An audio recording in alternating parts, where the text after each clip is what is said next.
All right, so today we're going to be working on a CRF70 that I got for my kids for Christmas, and it is in a little bit of rough shape. The guy that I bought it from had it for about a year and just trashed the crap out of it. So we are going to be putting a new carburetor on it today and hopefully getting a new rear shock installed. So stick around and we'll see what we can do. So as you can see, it's leaking fuel all over the place, and that's even with the petcock turned off. So I bought a kit off of Amazon, and it came with a new air cleaner, the carburetor, and a new petcock. So that shouldn't be too hard to swap out. Never done one of these little guys before, but it doesn't look too complicated. All right, so the first thing I like to do is drain all the fuel out of the tank, and I should be able to do that because I don't think this is a vacuum operated petcock. Nope, it's not. So I should be able to do that just by taking off this fuel line here, turning the petcock to reserve, and yep, I don't know, is that showing up on camera? Yep, it is. I always turn the petcock to the reserve, which is on this particular petcock is the one down here on the bottom. The way these work is there's the different fuel intake levels, and as you turn this knob, it allows you to draw from a lower portion of that pickup there. Loosen the cap, that might help. It's all right, so that looks mostly drained. Looks like you got a little bit coming out, but that's okay. So I got a little 8mm wrench, and that should be all we need. So this piece right here is the throttle cable, and it screws right down into the top of the carburetor. And it also has a needle on it that meters the amount of fuel that can go through. There's the little needle on the end, and as you twist the throttle, pulls that needle up and down in the carburetor. But this should be an 8 here. This bolt seems to be stripped out. All right, so we got the carburetor off. As you can see, it's still got gas in there, and that gas smells really, really bad. But yeah, where this connects to the air boot is cracked and broken.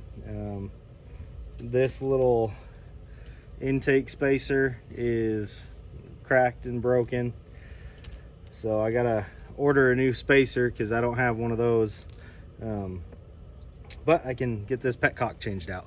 So these are just 8mm bolts, come right on out once you get them broke loose. Doesn't look too bad. The screen, it's a little dirty on the inside there, but not horrible. So here's our new one.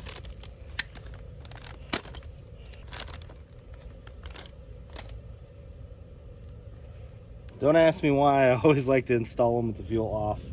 No real reason for it.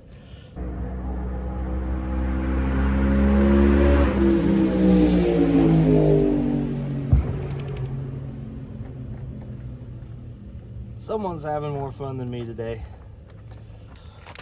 All right, so our old screws were stripped out for mounting the carburetor. You can see the end, how it's all stripped out. So I went down to the local hardware store and got 2 replacements, M6 by 1.0, 25mm long. And I think shortening up the length of these bolts from what appeared to be 30mm down to the 25, I shouldn't use that spacer in there. So we'll find out. Let's give it a go. One side in. I'll see if we can get them snugged up there just a little bit. Oh, no. I had the 10 on there. Let me get the 8. All right. Fuel line reaches. There's a little clamp down here for this overflow. I just have this shift lever. Put it on there. I haven't actually secured it yet, so I can move it out of the way to get to this little guy here. So this carburetor came with a new needle and spring. I'm gonna see if I can get this thing swapped out here.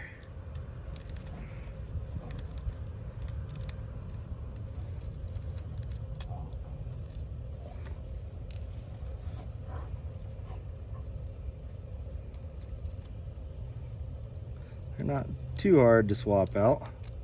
The old one, and I'm looking at it, I don't know if you can see, the tip here is kind of bent. And the new one is not, it's nice and straight. So that's why I swapped it out.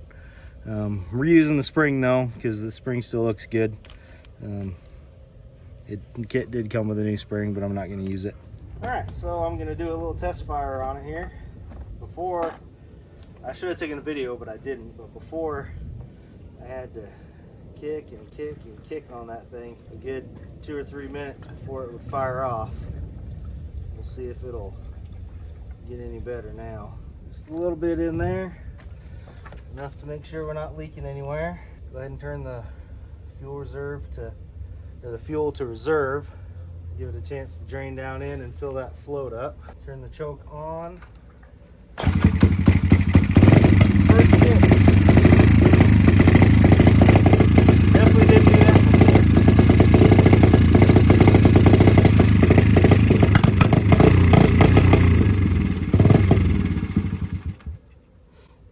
Well, that's exciting.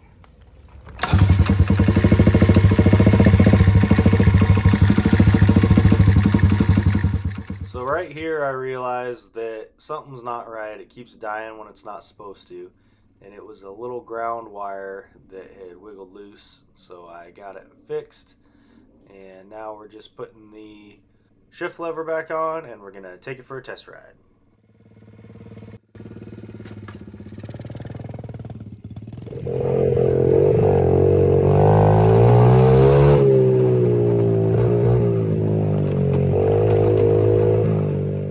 Right about here is when I realized that the shocks on this thing are really bad and they're gonna need some attention. So let's finish this lap and get to work on the shocks.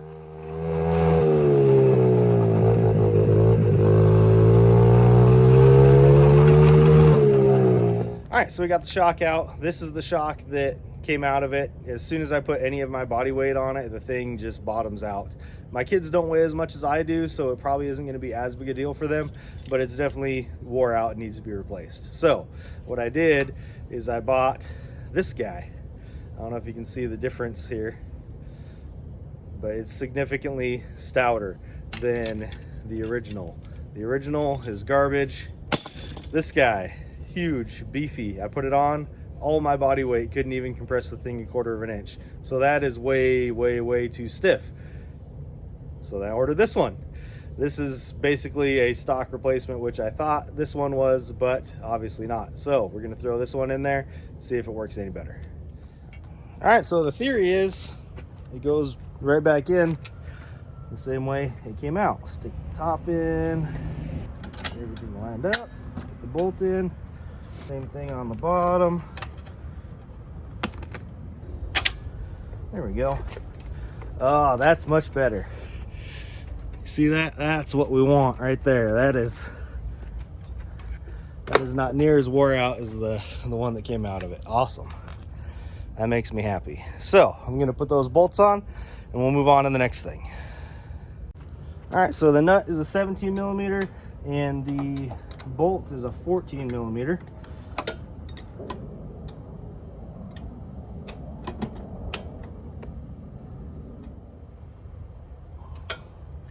All right, well, the sun decided to peek out from behind the clouds. So sorry, I'm gonna be squinting a little bit, but the next thing I'm gonna replace is this throttle.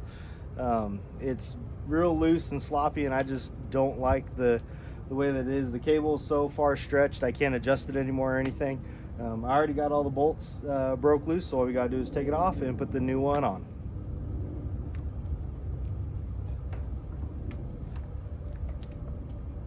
All right, so the new kit came with a new throttle tube and grip already installed, a throttle cable, and a mount to put it on the handlebar there. And it also came with a new brake lever assembly, but this one works just fine, so we're not gonna replace that. I'll hang on to this one as a spare. And I'm also gonna hang on to the other throttle assembly as a spare as well, because I'm sure this will get broken, as anybody with dirt bikes knows. All right, so we're gonna put our throttle tube assembly together, and the way that that works is we've got the mounting piece.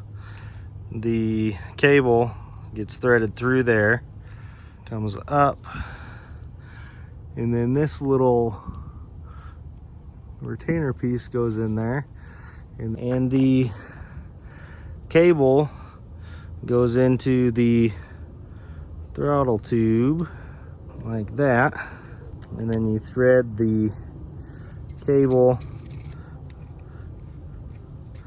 This is your adjuster nut. You thread the cable into the throttle arm, and then once you get all that put together, you can put the cap on like so, and that holds the throttle tube in place, and you can still spin the throttle assembly. Go ahead and put a couple of the screws in and just get them kind of snug down. Same here. And then in theory, this all should just slide on like that. I don't know if you can see how that moves. And then we get this about where we want it. Clamp it down onto the handlebar. Make sure the throttle cable still works. Yep. So then all I got to do is route the cable down next to the original cable and hook it up to the carburetor. I'll show you that. So what you do is you unscrew the throttle lever, or the throttle cable, from the carburetor and pull it up and out, and then the throttle cable goes down into this little needle here, and to take it out, you just pull the spring up and out of the way there, and then just slide the cable out into that little shaft there. So I'm gonna hold on to the spring so it doesn't spring all over the place. You can take the cap spring and then kind of compress the spring down, put it onto the needle, and then this little guy goes back in there like so. And then you just screw the cap back on. You gotta be smarter than the cap. All right, got the seat put back on. Let's see if this thing will crank up. Oh yeah, first kick. So the next thing we're gonna work on is getting this rear wheel off and replace some of these spokes. There's quite a few that are busted off, and when you spin the wheel, I don't know if you can see how much that moves back and forth there. We're gonna try and get that trued up. So let's see if we can get this wheel off. It should be pretty simple.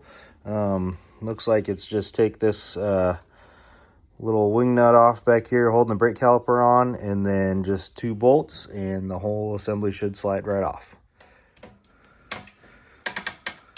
All right, so I went ahead and I let a bunch of air out of the tube. The bead itself broke fairly easily. I was just able to put my body weight on it and break the bead.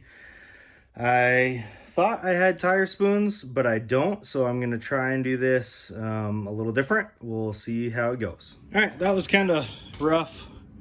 My camera died, so sorry, but got the tire off the rim. And next step is to remove this strap here that protects the tube from the spokes.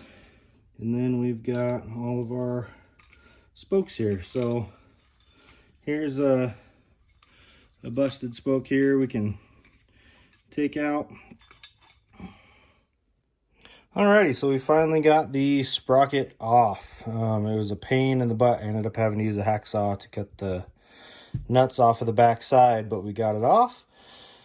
And I got all my spokes here and here, inners and outers. I'm gonna see if I can re-spoke this thing.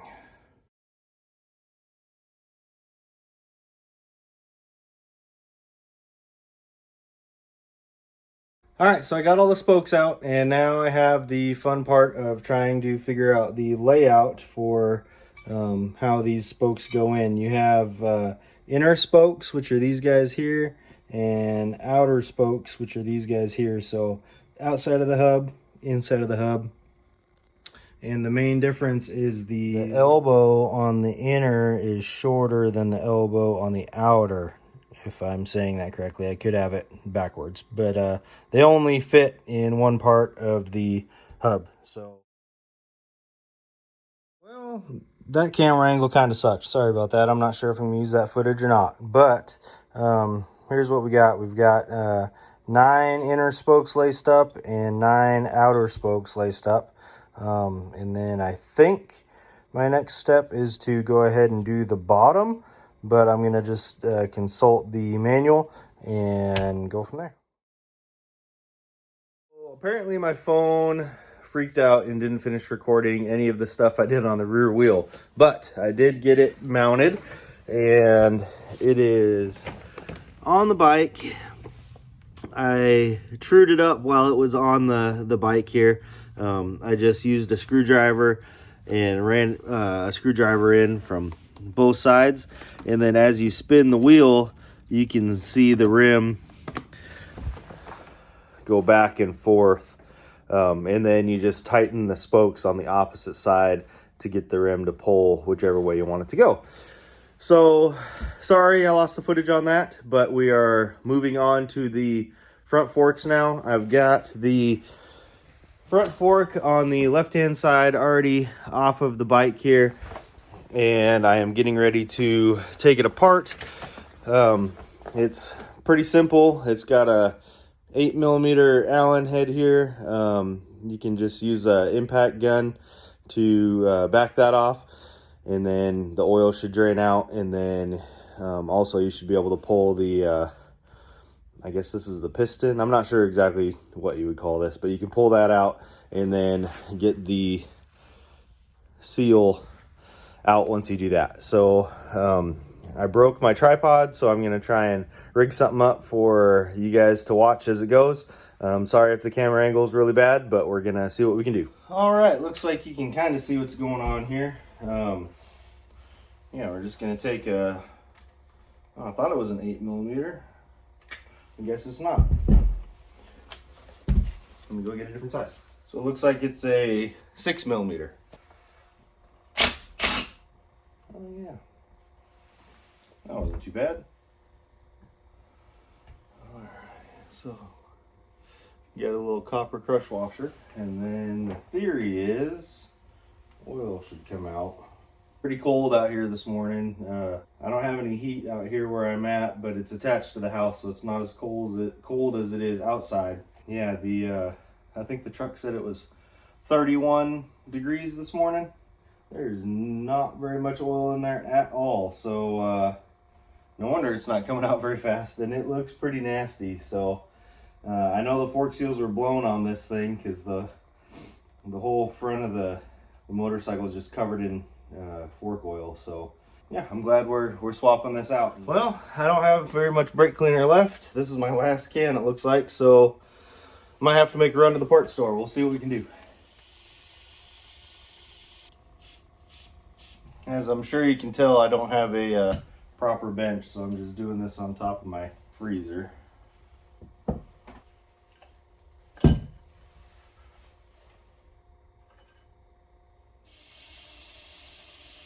I would save all my kids' little washcloths from when they were babies and stuff they don't use anymore, and use it out here in the shop. It works out pretty good.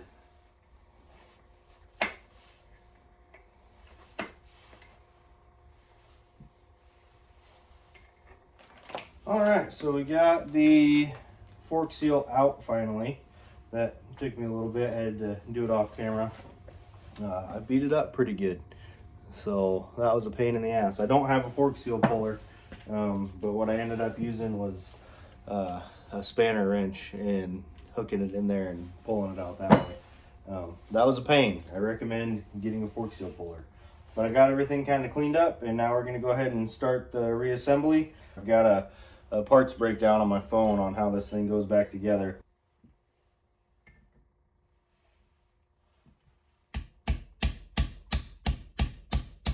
All right, so we got the seal down in there. Now we're gonna put the little retaining clip in.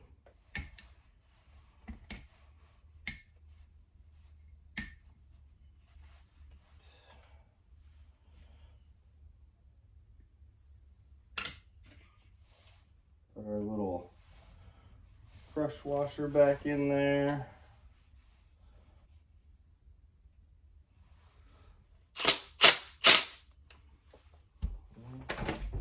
Where did I put the fork? If I search the internet correctly, it's about 75 cc's of fork oil. I'm using a 10 weight here. That's what the Honda and Conyers suggested. Alright, so it's in there. Go ahead and put our little cap on here. It's already a lot better than it was, so. Alright. So that's on. Nothing leaking out the bottom. That's a good sign. This is a lot better than it was.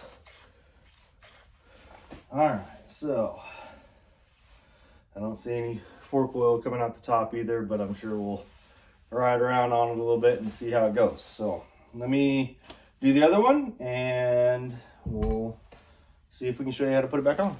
All right, so I got the forks reinstalled. You just slide them up through this lower triple tree up to the top and then put this little bolt in to secure everything.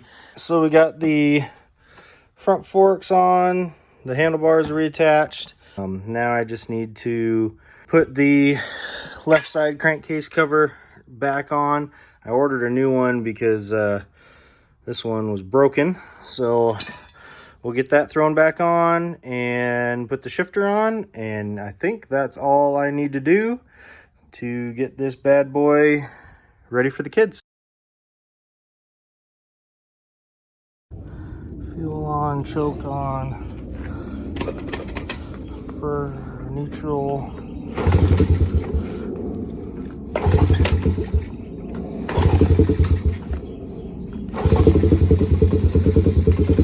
Not bad, 4 kicks. I think the kids will be pretty happy with this thing. Thanks for watching.